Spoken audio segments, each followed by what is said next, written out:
ማሻአላ ዲኑ ማንም እየመጣ የሚያላግጥበት እያረጋችሁት ነው። በጣም ታሳፍራላችሁ። አንዳንድ ቪዲዮዎችን እያየን እነዛ ቪዲዮዎች ላይ የተወሰነ ሐሳብን የምናንሸራሽር ይሆናል። መግቢያ ላይ ያየነውን ቪዲዮ እንመልከተው። ዳይ ወደሱ ቪዲዮ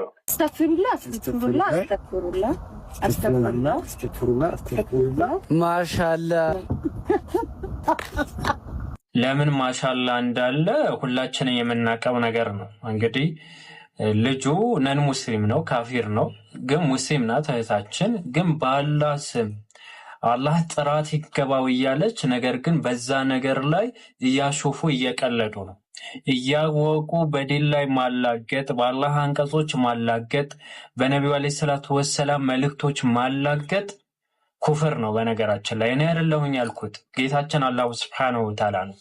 ካመኑ በኋላ የሚያላግጡ ብሎ ከዛ በኋላ በቅያማ ቀን ይህ እኮ ለጫዋታና ጀስት ፈታ ለማለት ብቻ ነበረ የምንቀልደው እንጂ አምነንበት አይደለም ይላሉ። ሰራችሁት በነበረው ነገር አሳማሚ የሆነ ቅጣትን ቅመሷት ይባላሉ ይላል።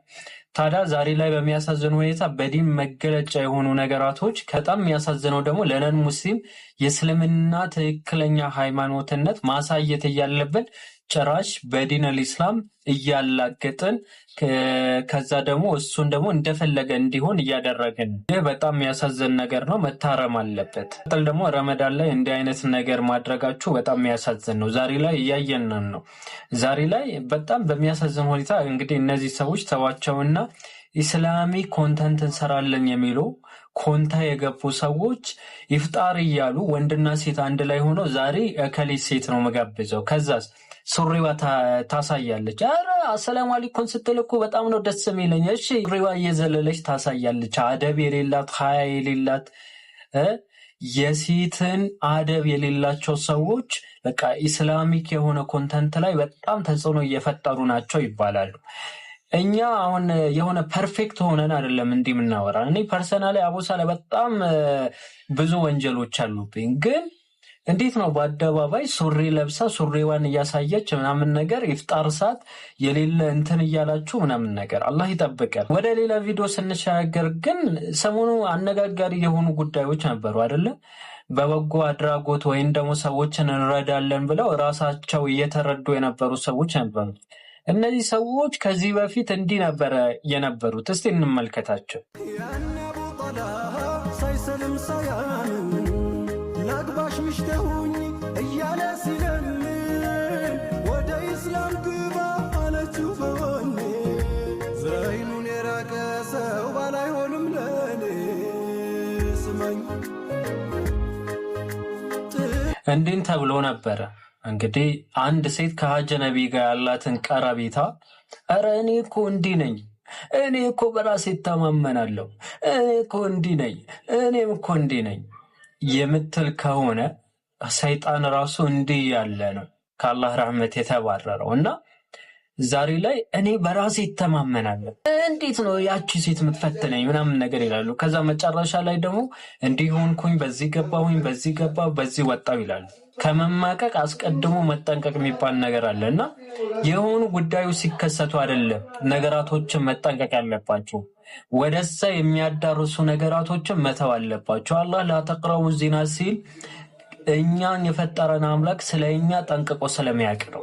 ወደ ዚና የሚያቃርቡ ነገራቶችን በአጠቃላይ ዘጋብን። ሰላምታ ሊሆን ይችላል። አሁን እነዚህ እየተሻሹ ነው። ወናውዝ ቢላ ለጥፋት ራሱ የሚዳረጋችሁ እንዲህ አይነት ነገር ነው። እንዲህ አይነት ነገር በሩቁ ሽሹት። እንዲህ አይነት ነገር በማድረግ ዱንያዊ የሆነ ጥቅም፣ ዱንያዊ የሆነ ታዋቂነትን ልታገኙ ትችላላችሁ። ይሄ 100% እርግጠኛ ነኝ። በደንብ ታገኛላችሁ። ጥቅም አላህ በጣላቸው ነገራቶች ምናምን ነገር ሆናችሁ የተለያዩ ጥቅሞች ልታገኙ ትችላላችሁ። ነገር ግን ምንድነው ዋነኛው ነገር ዱንያ ማሂራችሁ የሚያሳጣችሁ ነገር ስለሆነ ይቀርባችሁ። ወንድምናይቶች ከእንዲህ አይነት መጨረሻው በጣም አሰቃቂ የሆነ ውድቀት ላይ ስለምንወድቅ አስቀድመን ደግሞ መጠንቀቅ አለብን የሚል መልእክት ለማስተላለፍ ያክል ነው። ሌላው ደግሞ እኛ